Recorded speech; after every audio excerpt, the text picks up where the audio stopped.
4 fois par an au départ de la Réunion, le Marion Dufresne s'élance à l'assaut de l'océan Indien pour ravitailler les terres australes françaises. Un fabuleux voyage pour rejoindre Crozet, Kerguelen, Saint-Paul et Amsterdam. Au 5e jour de mer, après avoir parcouru de 1860 km, le bateau jette l'ancre pour sa première escale à Crozet.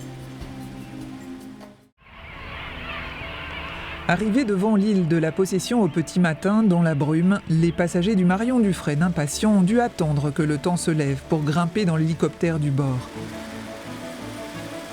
C'est lui qui assure la liaison entre le bateau et la terre, pour les hommes comme pour le matériel.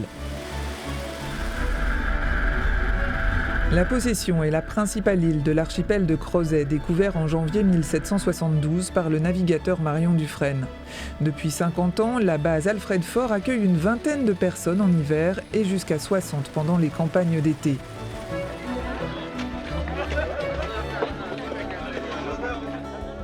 Ce jour-là, tout le monde est présent pour la traditionnelle photo de mission.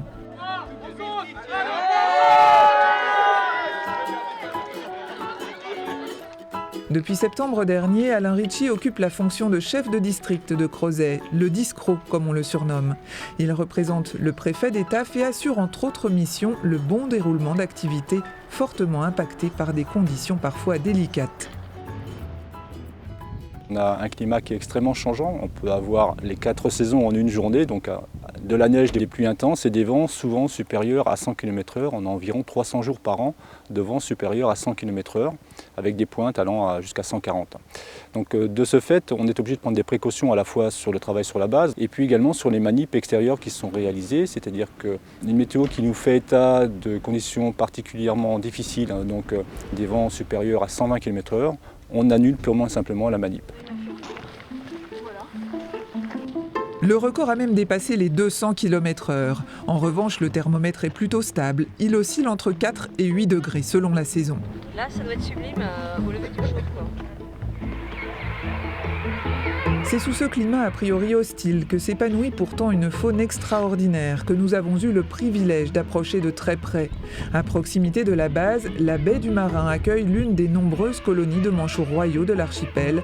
Ici vivent environ 15 000 couples.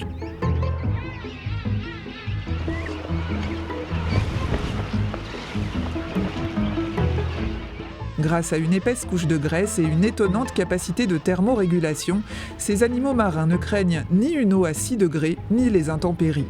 Ils arrivent même, grâce à un afflux de sang, à réchauffer à 38 degrés le dessus de leurs pattes quand elles ne sont qu'à 5 degrés au niveau du sol. Donc là, on voit bien le couple.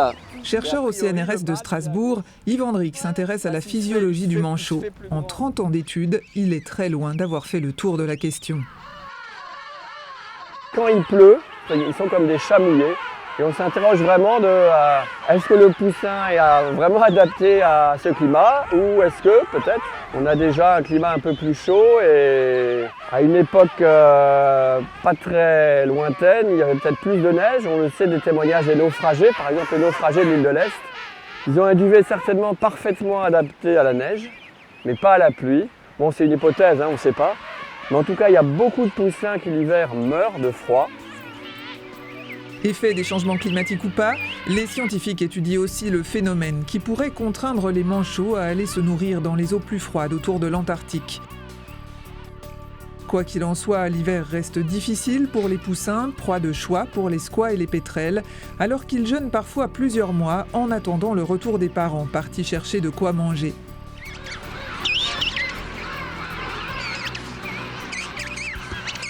À partir d'octobre, c'est le printemps ici, eh bien, il y a plus de nourriture en mer, donc les parents les renourrissent, ils regrossissent et ils arrivent jusqu'à 13 kg, c'est-à-dire ils sont plus gros que les adultes.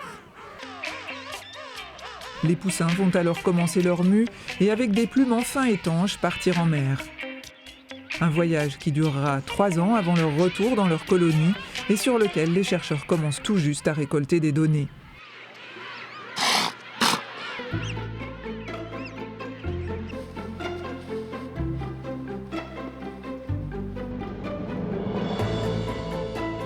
Juste au-dessus de la colonie, les pentes du Bollard abritent une autre espèce qui ne vit que dans l'hémisphère sud. L'albatros hurleur ou grand albatros est le plus grand oiseau marin du monde, jusqu'à 3,50 m d'envergure. Et grâce à sa maîtrise parfaite des vents et des courants, il plane sans effort et peut parcourir plusieurs milliers de kilomètres.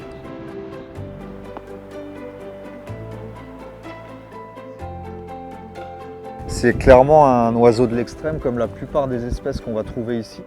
Et quand le poussin est laissé au bout de 45-50 jours seul sur le nid, là il n'a plus ses parents, il a encore son duvet et il va survivre à ça pendant 7 mois. Donc ouais, c'est beaucoup de records et beaucoup d'adaptations qui font de cet oiseau vraiment un oiseau assez extraordinaire. Le suivi ornithologique est historique à Crozet et grâce au bagage et à la pose de GPS, les scientifiques ont amassé une foule de données.